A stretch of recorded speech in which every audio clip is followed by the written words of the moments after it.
Drama मोहब्बत Reza Reza की किस्त नंबर 97 में रिफत जैसे ही ये सुनेगी कि उसका भतीजा शकील जेल से भाग निकला है और पुलिस वालों को उसने चकमा दे दिया है, वो काफी परेशान हो जाएगी। अपने भाई और भतीजे के रंग ढंग से तो वो वाकिफ हो ही चुकी है। अपने भाई के पूरे खानदान के बारे में तो उसे अब जाकर पता चला है। उनकी असलियत खुलकर उसके सामने आ चुकी है। रिफत को यही खौफ खाए जा रहा होगा कि कहीं शकील उसकी बेटी और दामाद को कोई नुकसान न पहुंचा दे। इसीलिए वो ईसा से रिक्वेस्ट करेगी कि जितनी भी जल्दी हो सके शकील को दोबारा पकड़ा जाए, नहीं तो वो अरीशा की जिंदगी खराब कर देगी। यहाँ पर कौसर और उसके घर वाले काफी मुश्किल में हैं। शकील को छुपाना ही सबसे बड़ा मसला साबित होगा। इन्हें घर भी छोड़ना है और शकील को भी छुपाना है। इनके पास कोई नहीं है। लग्गो भी साफ जवाब दे चुकी है कि वो शकील को अपने साथ नहीं रखेगी। दूसरी तरफ जैसे अरीशा को ये मालूम होगा कि शकील पुलिस कस्टडी से भाग निकला है, उस पर एक खौफ सा तारी हो जाएगा। इसे यही लगेगा कि सुरमत को शकील इसे छीन लेगा। इसे बार बार ऐसे ही ख्वाब आएंगे जैसे कि शकील सरमत को कोई नुकसान पहुंचा रहा हो। शकील का खौफ अरीशा पर इतना तारी हो, एक दफा फिर इसे नुकसान संभालना काफी मुश्किल हो जाएगा। लग्गो और सुराज कौसर सारे मिलकर रात की तरीकी में घर छोड़कर भागना निकलेंगे। इनका भागना इतना ही जरूरी है क्योंकि अगर वो नहीं भागते तो पुलिस कहीं ना कहीं से शकील को ढूंढती हुई यहाँ तक भी पहुंच सकती है। घर खाली करने का नोटिस तो ईसा को इन्हें पहले ही मिल चुका है। अपने साथ वो कुछ भी नहीं ले जा सकते,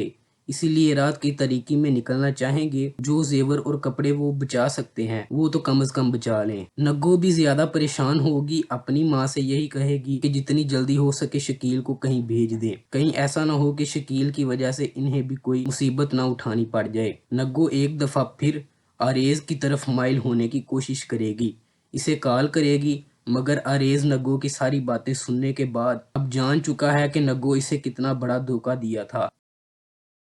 को छुड़ाकर घर लाएगा। एक दफा फिर नग्गो पर जैसे अरेज की मोहब्बत सवार हो जाएगी। इसे लगेगा कि अरेज से माफी तलाफी करने के बाद एक दफा फिर वो उसे कोठी में रहने की, मगर अरेज इसे तलाक दे देगा। नग्गो इस पर भी खुश होगी कि कम से कम तलाक की सूरत में उसे एक अच्छी खासी रकम तो मिल गई। कौसर को भी यही फिक्र खाई जा रही है कि कहीं इसका बेटा पुलिस की कस्टडी में ना चला जाए। कोशिश करेगी कि पुराने मोहल्ले जाए, मगर वहां पर भी इसे खतरा है कि शकील को बहुत सारे लोग जानते हैं कि शकील के बारे में मुखबरी ही ना हो जाए।